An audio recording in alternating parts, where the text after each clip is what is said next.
Probably many are familiar with this actor who once starred in dozens of movies. The last events of the noughties made it unlikely that he would ever return to the cinema. Today, I'd like to recall a period in the career of Cuba Gooding Jr. after which the big Hollywood studios forgot about his name and he was forced to make films which received 4 out of 10 points on Profile Resources. Started a Cuba career film Boys in the Hood in 1991. The actor can be seen in the earlier films. He played there as an extra. In Boys in the Hood, he had a major role. The film was excellent at the box office, and in the USA has gained a cult status. The funny thing is that he may not have had his part in the movie. He only got it after Will Smith turned it down, deciding that a film like that would hurt his The Fresh Prince of Bel-Air series. Directed by John Singleton, who later made Too Fast, Too Furious. Shaft was his film debut. Singleton spent several months battling with Sony, who really liked the script of the movie he wrote but didn't like him at all. The film's budget was cut by a third due to the prolonged war, but Singleton was allowed to direct it. Thanks to Boys in the Hood, the trip to many actors besides Singleton like Lawrence Fishburne and Morris Chestnut. The film was also rapper Ice Cube's first movie work. In the 90s, the actor was gaining momentum sharply, showing up in many famous films, but in the early noughties starring in a couple of flops left for supporting roles. Boys in the Hood, by the way, is a film which has been widely mocked in several black comedies like Don't Be a Menace to South Central. Although he was not nominated for an Oscar, the producers noticed that he was a black guy, unlike the film director. For his next big role in the movie Gladiator, he received $100,000 and one of the main roles in the movie also starred actor James Marshall, who also predicted a great future. Still, James failed to take off, and he somehow quickly dissolved forever. Although a box office success, Gladiator did not become a box office success. All the critics and audiences praised him. Hence his royalties quickly crept upward, and his roles in big movies became more prominent. He was often unlucky at the box office, but he did not pay much attention if he was not in the lead. In 1993, Cuba failed on Judgment Night.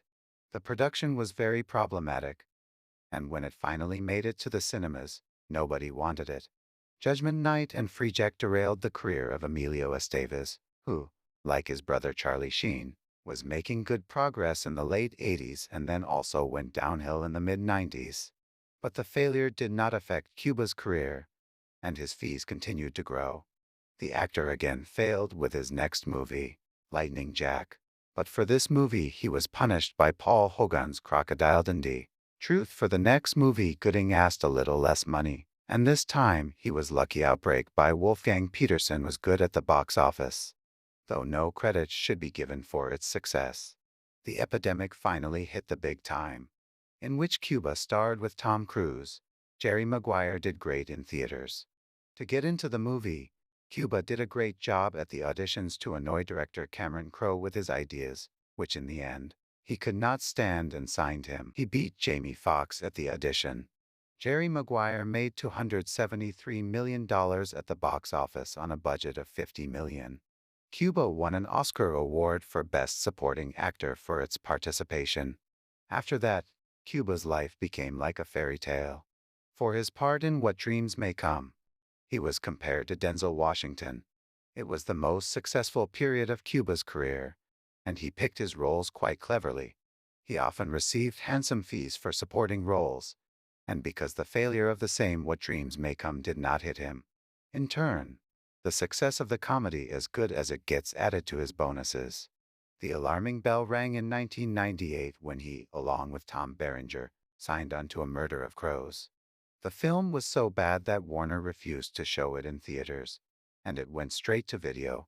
In 1999, Cuba sank at the box office with two films simultaneously, the thriller Instinct and the action film Chill Factor, almost simultaneously failing.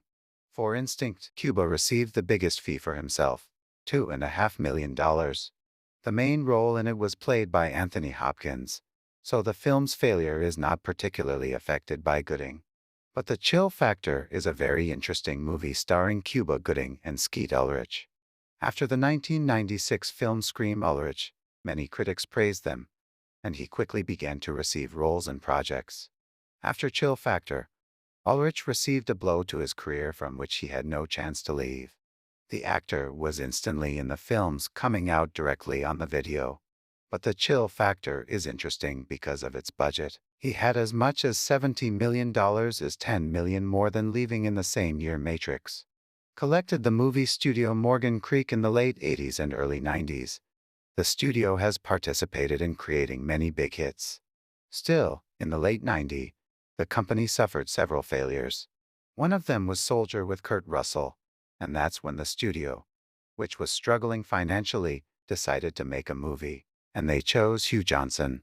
He had only a couple of films under his belt in which he worked as a cameraman to direct.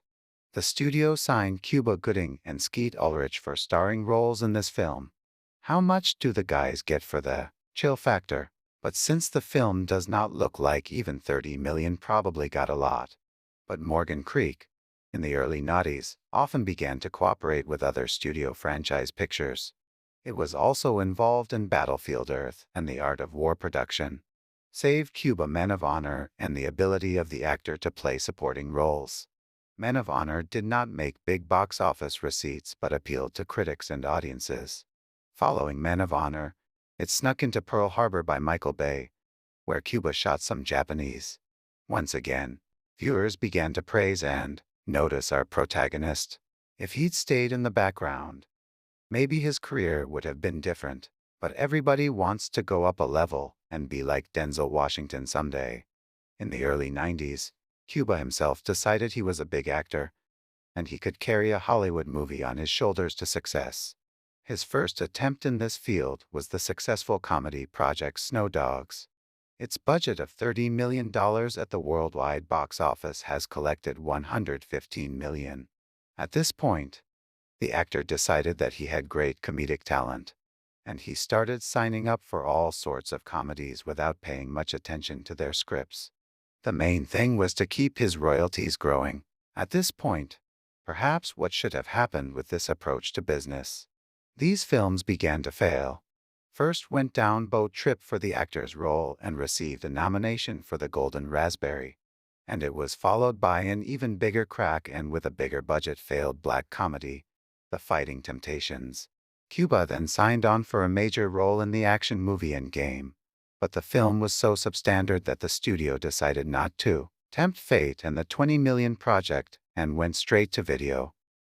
Gooding's last attempt to stay afloat was the comedy Daddy Day Camp, which hit theaters in 2007, but on its $35 million budget at the box office, the tape collected only $18.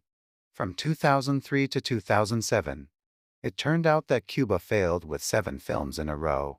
Even the film Radio was not an exception, highly regarded by critics and audiences alike.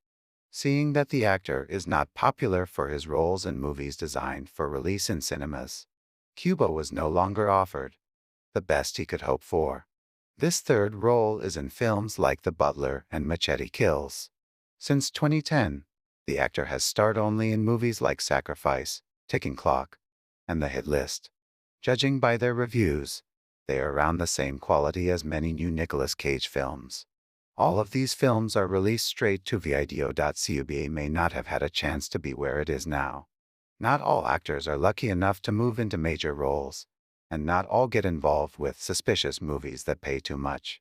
Now, Gooding is being dragged persistently through the courts by actors accused of molesting several women. Unlike many other similar cases, the court has proof in a videotape. Cuba is accused of often spreading his hands and touching women in forbidden places. He says that this is a blatant lie and an attempt to make money. The actor is accused of rape, and if the first charge faces up to a year in jail, then the rape is much more serious. And now, some kind of career resumption or rise from the ashes of Cuba can already be forgotten. And his age is taking its toll, and it's doubtful he'd be back in the fold even if there wasn't the whole court situation. Thanks for watching. Subscribe to the channel.